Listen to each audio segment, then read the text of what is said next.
આજ છે લાભ પાચમ નો શુભ દિવસ એટલે આપણે વાવી દીધું છે જીરું.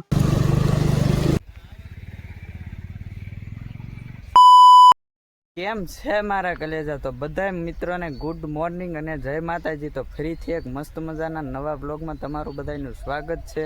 ને આપણે જઈ રહ્યા છીએ અત્યારે ગામમાં એક દવા લેવા કપામાં છાંટવા માટે ઘટી છે, એટલે તો બ્લોગને એન્ડ સુધી બન્યા રહીજો.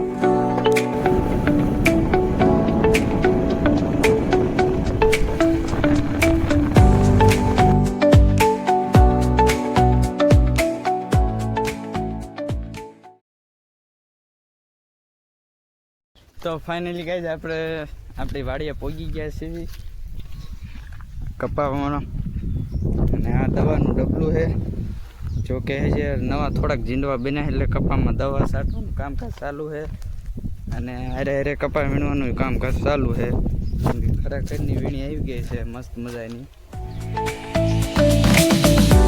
તમારા કપા કેવો છે, પકડી ગયો છે કે સારો છે, કોમેન્ટ કરીને બતાવી.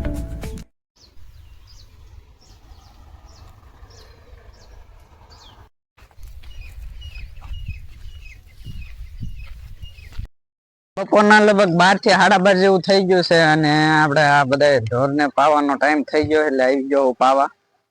તો હાલો કાંઈક આ પાઈ દઈએ. જે એક આપણે આ કાળી છે અને બાકી આ ગાયું છે બધી, એને પાવાનો ટાઈમ થઈ ગયો એટલે પાઈ દેવી.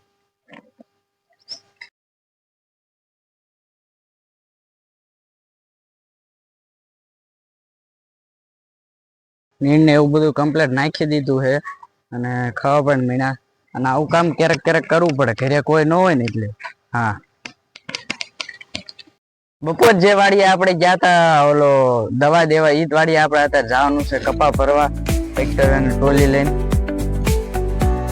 તો નીકળી જાય હાલ ટ્રેક્ટર ચાલુ કરીને.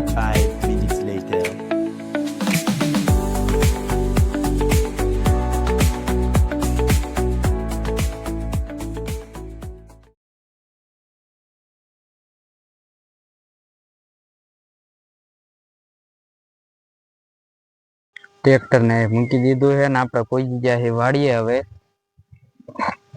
ને લગભગ કપા હતા ને વીણાઈ ગયો છે, ઝાઝા ભાગનો બધો વીણાઈ જ ગયો છે. એટલે કે તો આ બધી ગાંહડિયું ભરીને આપણે પછી જતું રહેવાનું છે.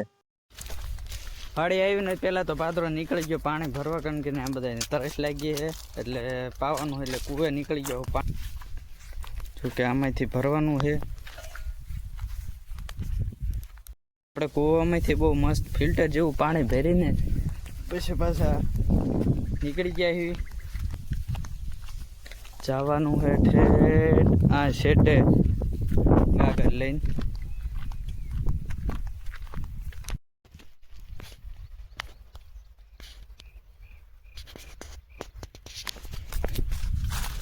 એમને મેકઅપ બબે કરીને ગાંહડી હારે છે, અને હું ચડાવું છું. જે એટલા શેઠે પડી છે એ જે 4, 5, 10 ગાડી જેટલી.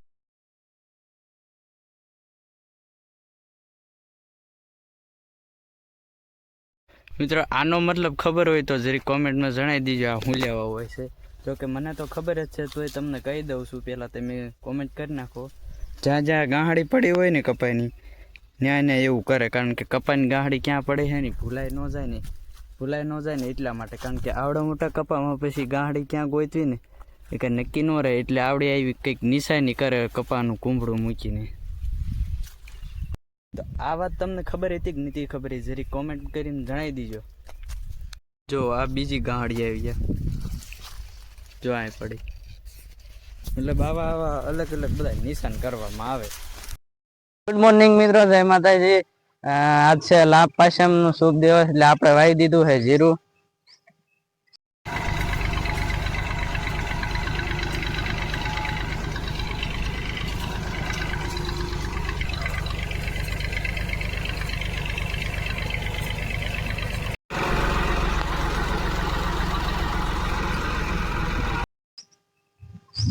જીરું વાવીને ધોરિયા પણ નાખી દીધા છે. The next day.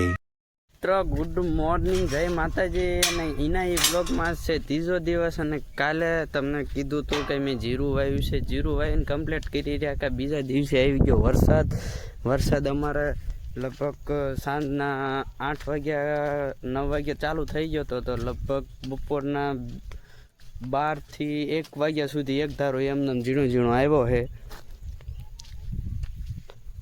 આ કપાસ છે અને આ કાલ વાવ્યું હતું એ જીરું છે. અને કપામાં અને માંડવીમાં ઘણું બધું નુકસાન થયું છે એ પણ ખબર છે, કારણ કે વરસાદના કારણે માંડવીના પાથરા પડ્યા હોય બધાને અને કપા વીણવાનો બાકી હોય અને નુકસાન પણ ઘણું બધું થયું છે. બ્લોગ જે આપણા પહેલાં એટલે બહુ તમને મજા નહીં આવતી હોય, કારણ કે આપણે બોલવામાં થોડીક ભૂલ થાય ને આમ કાંઈ ઓલું થાય એટલે થોડીક મજા ન આવતી હોય. અને બાકી આ જો પડામાં આવ્યો તો વરસાદ રહ્યો ને ત્યાર પછીનો નજારો.